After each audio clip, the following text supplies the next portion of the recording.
Slovenci od nekdaj radi obiskujemo Trst. Nekoč zaradi kavbojk in kave, danes zaradi privlačnega, živahnega obmorskega vzdušja ter bogate kulturne ponudbe. Vse več se jih tja tudi seli. V naši oddaji smo imeli priložnost spoznati že kar nekaj njihovih domov in z veseljem smo sprejeli tudi naslednje vabilo.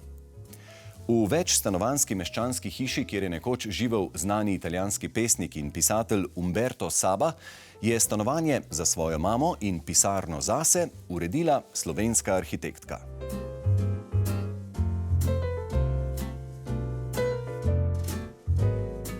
Zdi se, da je vsak prostor v tem stanovanju drugačen ambient, drugačna kulisa, drugačna scenografija za različne občutke. Predvsem gre pa za zelo bogato, pogumno in zelo dobro premišljeno zmes premnogih elementov, od katerih nam ima vsak kaj povedati.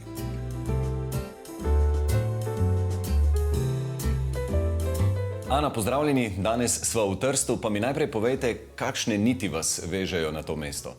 Pozdravljeni. V glavnem tako je, družina Gruden, pa v Grudni smo večinoma izhajamo iz Nabrežine, ki ni daleč od Trsta. In tudi moja družina izhaja iz teh koncev.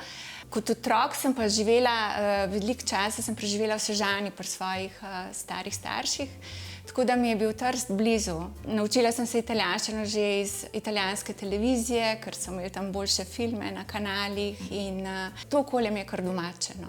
In tale hiša, kakšno zgodovino ima ta stavba?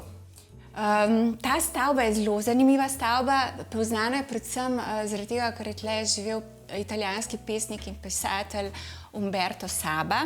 Je pa še več kulturnega tle, je tudi teater Rossetti nasproti te naše hiše, ki je pa najmočnejše gledališče trenutno v Trstu.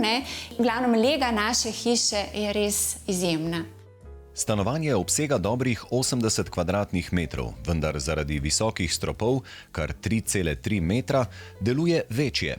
Občutek prostornosti mu dajajo tudi ogledala in premišljeno zastavljen tloris. Ja, prostori so tako razporejeni, da je stanovanje ohranilo čim večjo prehodnost. Meni je zelo všeč, če je možnost povezave med spalnico pa kopalnico. Tako da sem izkoristila vrata ob kopalnici. Potem, glede na to, da mi je bilo vredno narediti čim večjo dnevno sobo, sem kuhinjo dala kar v prehodnem delu, ki naj bi bila bivša kopalnica. Jaz sem steno vzela stran in naredila prehodno kuhinjo. Potem sem razmišljala, kakšne barve ne bo ta kuhinja, da ne bo izgledala tako kuhinjska. In sem si rekla, kaj pa, če bi kar zlato. In imam tako zlatkasto kuhinjo, da je vse malo bolj prijetna, ko greš mimo nje. Ni kaj dosti bilo možnosti prerazporejati. V glavnem spalnica, čim bliže kopalnici, dnevni prostor povezan s spalnico, kuhinjo in še drugo sobo in en majhen WC na vhodu.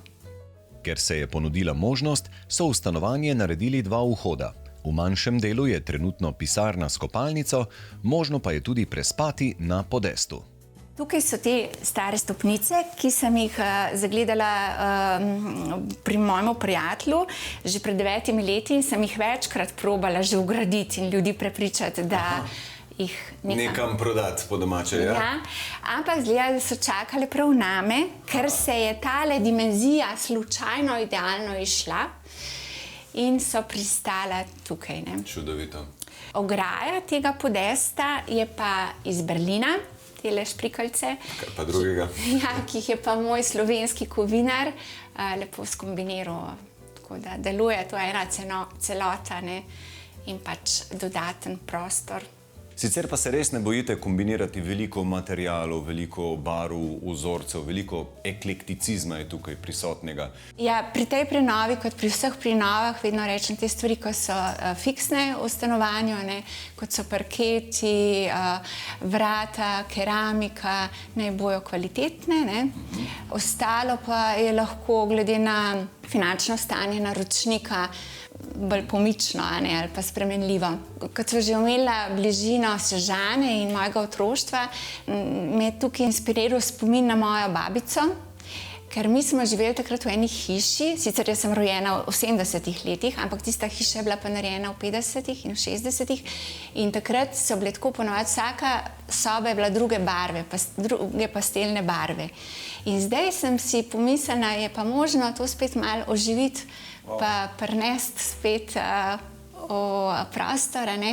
In kot vidite, je bila ta neka barvna kombinatorika teh pastelnih barv tle ena od niti. No, je pa še nekaj, kar jaz rada zmeri naredim pri mojih prenovah, ne? Tako kot pravijo pri poroki, da je fajn, da imaš nekaj novega, nekaj starega, nekaj izposojenega, pa nekaj plavega, ne?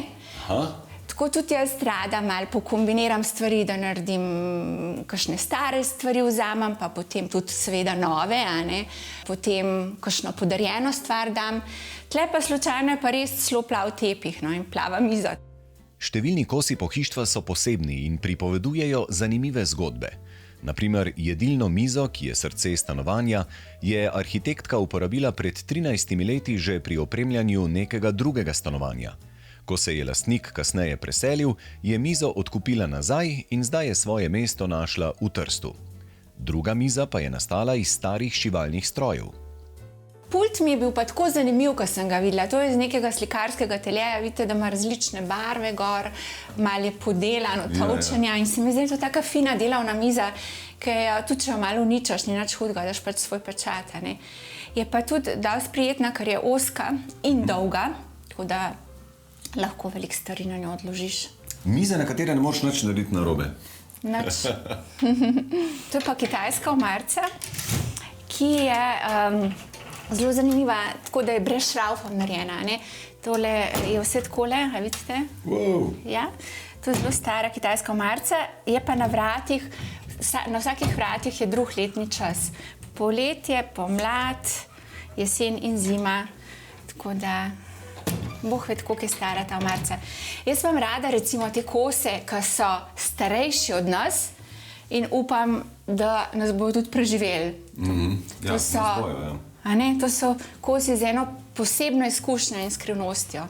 Tudi za ploščice v kopalnici se zdi, da že imajo neko svojo zgodovino. Predvsem talne ploščice, te so res stare, so prinešene iz neke druge hiše, ne vem, kje, jaz sem jih kupila v Berlinu, pač pri tem mojemu prijatelju, ki je po padcu zidu berlinskega začel zbirati stare gradbene materiale. No, te stenske ploščice, tako imenovane metro ploščice z brušenim robom, pa so po dizajnu iz Francije, iz metrojev, a ne. Poleg ploščic lahko na stenah občudujemo številna umetniška dela.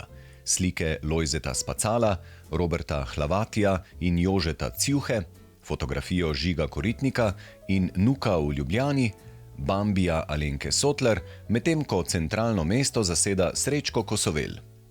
Številnim elementom, kupljenim v Berlinu, kjer je arhitektka delovala več let, od tam so na primer tudi ročno kovane karnise s ptičkom, dela družbo zanimiva kljuka iz Indije, najdejo pa se tudi domači kosi. In tale svetila potem v kuhinji? Ja, to so pa svetila slovenske oblikovalke, sicer arhitektke Nine Savič, s katero jaz zelo rada sodelujem. Tudi tole? Tudi tole, ja. Lepo mi je pri teh svetilih, ker mreže teh starih ograj, mečejo sence na prostor in potem te sence dajo še večjo globino v prostoru in s tem prostor malo večji izgleda. Nenazadnje pa je v pisanem tržaškem stanovanju poskrbljeno tudi za veselo vzdušje, ki ga pričarajo vsestranski stolčki in dizajnerski kosi. In Ana, kaj je fora, kaj je zgodba teh stolčkov, ki so mi tako zelo všeč? Ja, ti stolčki so bili del ene razstave, bilo s 300 takimi stolčki, ki je pač korejski umetnik to razstavo drl, je pa stolčke prodal. Meni se zdijo izjemno simpatični, zaradi tega, ker tudi omogočajo različne višine pri sedenju za mizo. Recimo, kakšen otrok lahko na tem visokem sedi, da bo lažje dosegel. Bonus takih stolčkov pri mizi, če jih je več, ker ne vzamejo prostora, ker nimajo naslonjala. Seveda niso zdaj to zelo udobni za daljše sedenje, ampak je pa ena lepa možnost za večjo družbo. Tako, ja, pa da predolgo ne ostanejo gostja, da se ne zasedijo. Tudi, ja. Ok, ampak kaj pa zgodba teh palčkov? Tega dizajnerskega kosa pa jaz čist ne razumem ali pa ne dojamem. Ja, te palčke imam jaz zelo rada, a ne? Tako značilno je, da tudi vsako stranko kar prepričam, da jih ima na koncu tudi sama v stanovanju, čeprav kakšnim se zdijo grozen kičasti. Ampak so isto zelo uporabni. Ampak so pa dizajnerski kos, ne? Ja, to so dizajnerski kos svetovno znanega francoskega oblikovalca, ne, Philippa Starka. Uporabni so lahko kot stolček, kakor pač mizica, lahko jih damo ven na dež, se nič ne zgodi hudega, lahko so podstavek za rože, lahko se naloži enega na drugega, pa imamo malo višjo mizico. Vsekakor pa se mi zdi, da tako veselo delujejo, no. Ker je vse ostalo tako lepo elegantno in eklektično, en palček res ne more škoditi, ne, prinese samo veselje. Ne more škoditi, malo kiča naredi življenje bolj zanimivo. Lepo.